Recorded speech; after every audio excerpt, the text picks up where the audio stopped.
Hello, this is Taha. This is Anaina, This is Movie Masala. and we're here to yap at you about films we've watched recently. And today we're doing Ballerina.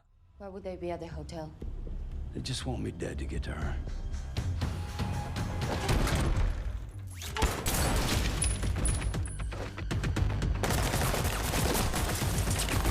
Okay, so officially from the world of John Wick, Ballerina. Just in case someone accidentally thinks they're watching an original film, you need them to know. No. You watch John Wick. This is something you know. Don't worry. Let me tell you, I've seen the ad for this film on a lot of London buses, and I don't think I needed to clarify that this was from the world of John Wick. Bestie, I can tell. Yeah, it's one thing that is consistent. The most consistent thing in this entire franchise and world is there will be neon lights, and for some reason in one single room of like 100 people, 4 or 5 of them will be assassins. Like, I think in the John Wick universe, there are more assassins than there are veterinarians.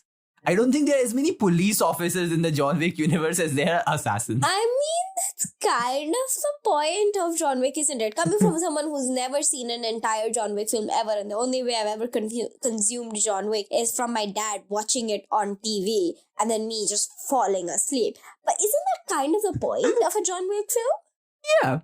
Yeah, it's basically these films are vehicles for really fun action sequences, right?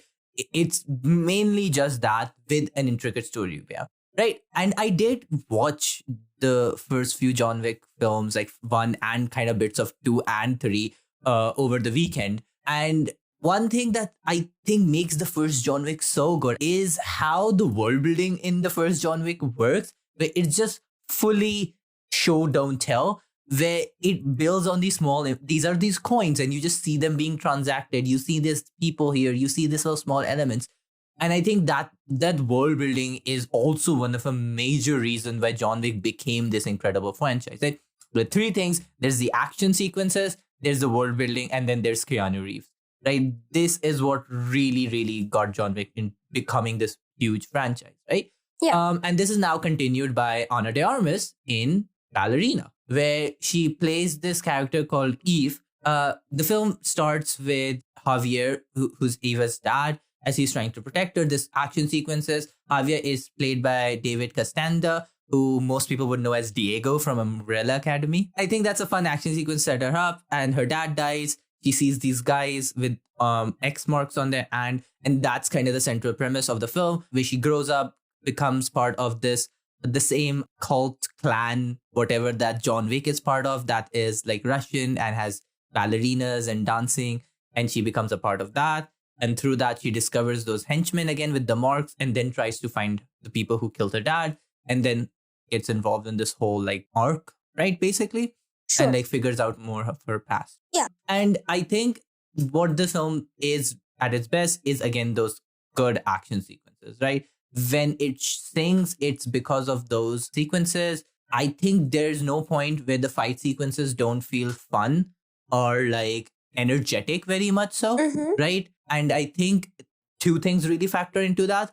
Firstly, is the film acknowledges that Ana de Armas is not John Wick, not just in the sense that like they're different characters and different background, but also like she is a smaller woman. She will not fight the same way that John Wick, who's like bigger, will fight. And that's not only just acknowledged in like dialogue of like, oh, you are a smaller person, so you need to fight different. It's actively like shown how she fights different then as well. That is like, which actively helps sell you the character much more. I was like, oh, she will fight more scrappier. She will kind of cheat in a way to get through her, and which makes her character more interesting. She's more scrappier, or like the way she fights is different, right?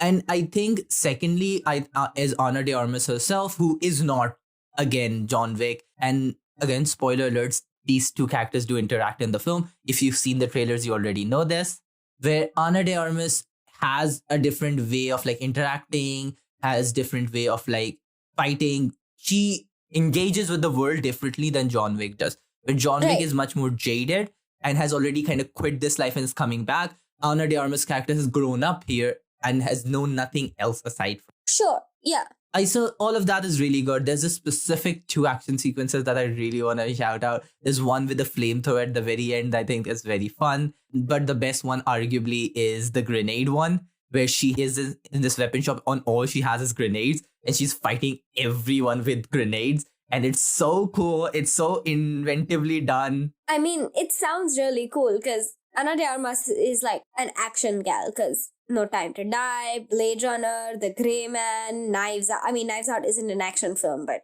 might as well be. But I agree. So, and actually, like, this film started, I was like, wait, wasn't Ana de Armas in the 4th John Wick? And then I remembered, no, she's in James Bond. That's why I was just confusing those characters together. But no, Ana de Armas is great in this. I have no issues with Ana de Armas. I think she plays the character she has really well, right? And again, and then there was one specific scene in the start, which I thought was so fun, where she gets into a car, the car drives off and the camera kind of pans out into like this aerial view. And then another car hits her and the camera just goes back into that same view. And I thought that was such a well done camera technique that, you know, it's just in my head of like, oh, I wish I could replicate this in any way. It's so inventively and well done that the film is filled with these inventive sequences, which I really think help the film stand out, right? Yeah. Now I just want to talk about 2 other things. Firstly, the story of this film. And then what I'll call is female action leads just always needing to look camera ready. Oh. Okay, firstly, I think the story of this film is a bit lacking. For a lot of this film, you're never sure of where it's really going. Like, you know, she's figuring out who these people are, but it's just, you never see what's going to happen in a way that the first few John Wick films, like, you know what he needs to do and he needs to survive and everything. But here, it's just a bit messier. It's not as cleanly done in a way. You can see that there's some polish that is still required that doesn't exist. Yeah. Right? It's, again, not something that is actively that bad. It's just places you can see where, like, oh, I wish I got more from Norman Reedus' character. I wish I got a bit more understanding of how she works within the Roman Ruska clan thing. And like certain sequences like that, some dialogue bits where I was like, which were clearly ADR'd, you could find. And so I was like, And because this film did kind of have some sequences directed by the director of the original John Wick, Chad Zolsky, who comes from a stunt performer background. And I think is one of the biggest reasons the first John Wick was as good as it is. And I think he comes back for the end sequences. That's why the end sequences feel a bit different than the first ones. Yeah. And the other problem I had with this film, which again is for most people will cause any harm, even take them out. But once you notice it, it just keeps bothering you again and again, which is the film is just so reluctant to make Ana de Armas look hurt. Like any time she gets like beaten up, she gets thrown through like a full glass, like ice table. And my issue is not that she walks it off, because John Wick was thrown from a 4-story building and kind of walked it off. My issue is she never looks hurt. It always, for the most of this film, for like 2/3 of this film, she looks like if she just went to the bathroom for 5 minutes, she could go on a date afterwards. And that's just something she should not look like after fighting 100 people. Yeah, I think a lot of action films are scared of making their like female or AFAB leads look bad, because they're like, no, but the women, the petite tiny women who do the fighty fight must look nice while doing the fighty fight. They must never look like they're going to do the fighty fight. And it's just like, man, come on.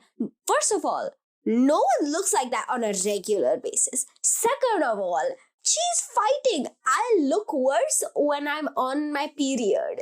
Like, excuse me? Yeah, no. And I was having the discussion online as well, which a lot of people validly pointed out, like John Wick also tanks hits and does not look as hurt as he should.